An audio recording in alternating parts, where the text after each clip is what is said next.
Before I kick this video off, I want to let you guys know that proceeds from these videos go towards supporting hurricane relief. If you drop a like, it makes a difference.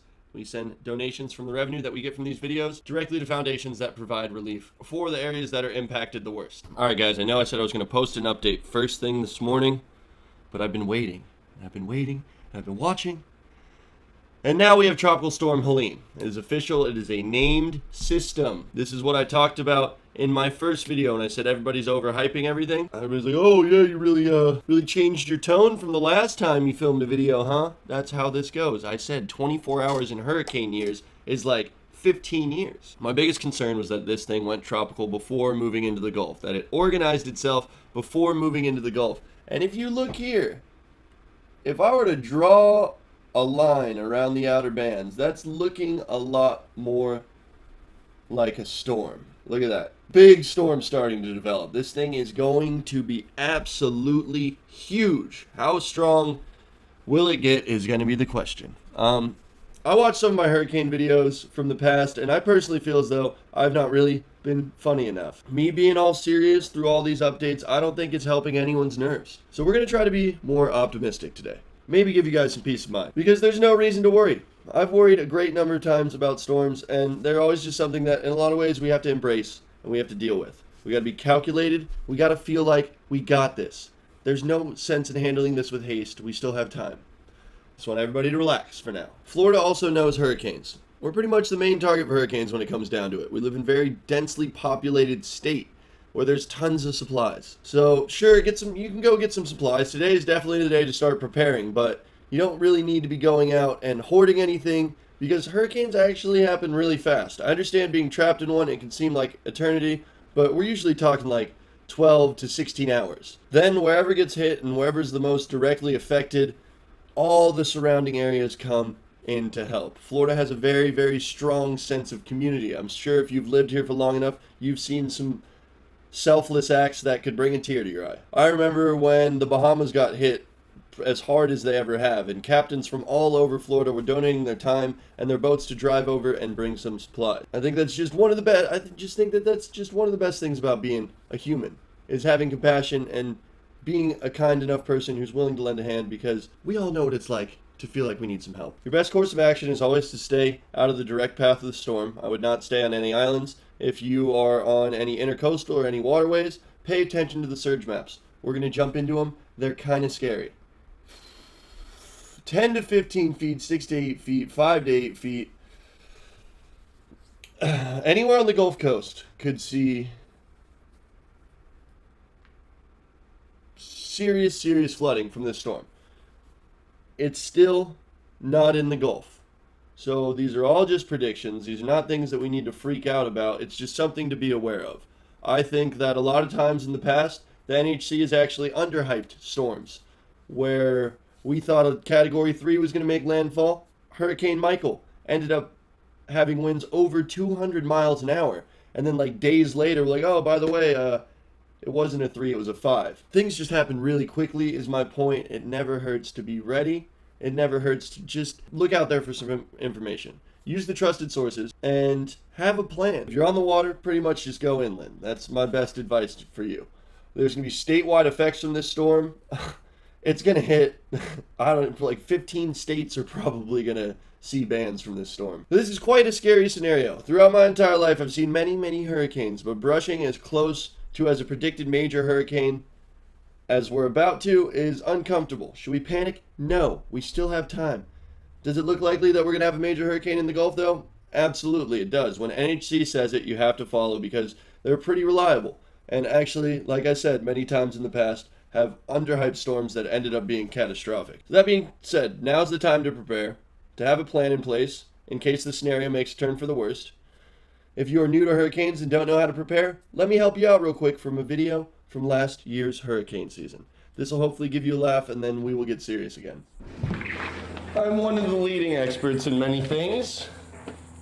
Hurricanes is not one of them, because I've been legally advised not to say that I'm an expert when it comes to hurricanes. I'm a hurricane enthusiast and a Florida man.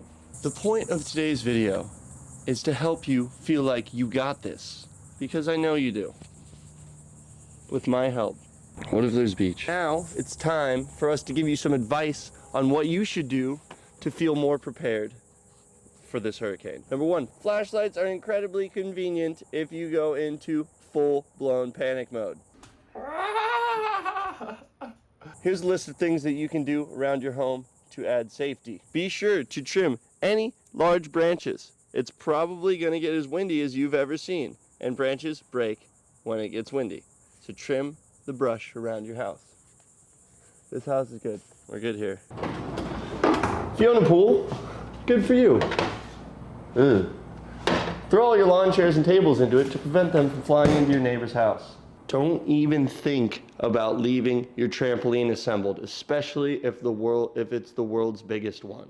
Take all the springs and the mat off to prevent that too from flying into your neighbor's house. I learned this from experience. Twice. No! Not my trampoline! Oh! Florida, what the f***? What the f***? My trampolines are f***ed!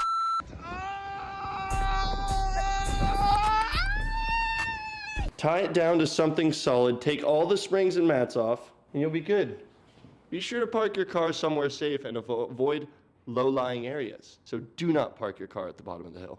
And don't park it near any trees either. You park your car under a tree and it gets really windy, you're done, son. Charge any battery devices that you have in case the power goes out, which it probably will for a lot of you this time. Generators are also amazing if your power goes out. Not only do I have a generator, I also have a super dank power bank that will charge all of my homies' phones for multiple days. We're stoked, and we can continue making content even if the power goes out, thanks to cell phones hotspots. If you get hurricane warnings, you can make the call to board up your house in case heavy wind and debris comes through. It is a safety precaution. If you have kids and you're in the path of a storm, peace of mind never hurts. It's also very important to know the wind direction so that you're not sitting in front of a window or in a room where the wind is directly hitting. If you can't find wood to board up your house because of the full-blown Home Depot cage death match, just put some duct tape on the windows instead. Or really, anything that you can find. We're in crisis mode.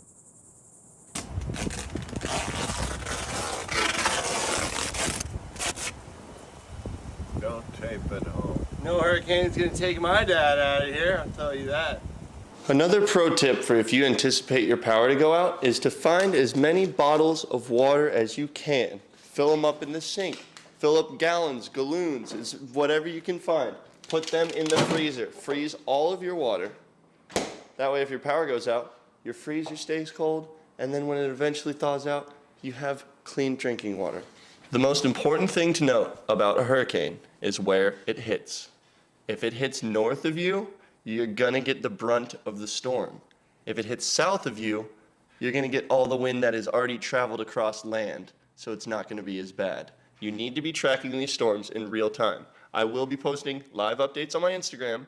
If you want to hear from me, I will tell you everything that you need to know. And just to close things off, community is very important when it comes to hurricanes. Reach out to your friends, reach out to your neighbors, make a group chat so that you feel like you have some people that you can lean on in case something goes terribly wrong. It's not gonna be that hard to find water. It's not gonna be that hard to find food. So don't freak out. Don't go running off to the grocery store. Fill up your bathtub maybe. You fill your bathtub up with water. If shit really does hit the fan, you start a fire using the skateboard ramp in your backyard, the extra wood that you have. You boil some water, you're gonna survive. It's gonna be okay. So there's times to be serious and there's times to make jokes, and if we're gonna make jokes, we're also gonna be serious about this storm and take a real look at it. As I said, I waited for it to go tropical, and it's tropical. While I'm an idiot who's telling jokes in a scary situation, all those tips are sound and are something to consider. Now let's look at NHC, and honestly, let's just take a look at everything. This might be one of the, I was waiting for it to go tropical. I really wanted to go tropical so that I could show you guys all the NHC maps and all the official forecasts for peak surges, for rainfall, for wind speed probabilities, all of which are going to change over the next 24 or 48 hours. Looks like we're having a Thursday daytime hurricane. I'm glad about that. I'd rather have hurricanes in the daytime than in the middle of the night for obvious reasons. The biggest takeaway from this is the peak storm surge forecast. It is very, very high. We're going to go to windy because it's just a fun model. Everyone likes to look at it. Not fun right now. I don't know why I said fun. I'm nervous, guys. I am. I'm nervous. I'm not worried. It's just, there's a hurricane in there. You can feel it in your blood. If you've been through these things, there's like an adrenaline rush that hits your body that will not leave until after the hurricane's gone. All right. That is a very close brush with a very, very densely populated area of Florida. We have convection, we have blow-ups, we have what seems like a center of the storm. It's really starting to look like a storm now. Definitely some rotation going on. We've been seeing that since early yesterday, potentially late Sunday night. Will it shoot straight through the gap, the path of least resistance?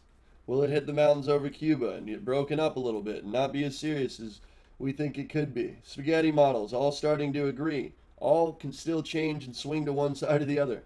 That one is drunk. We're not going to worry about that one. I like the loop-de-loop. That's cool. Look at that.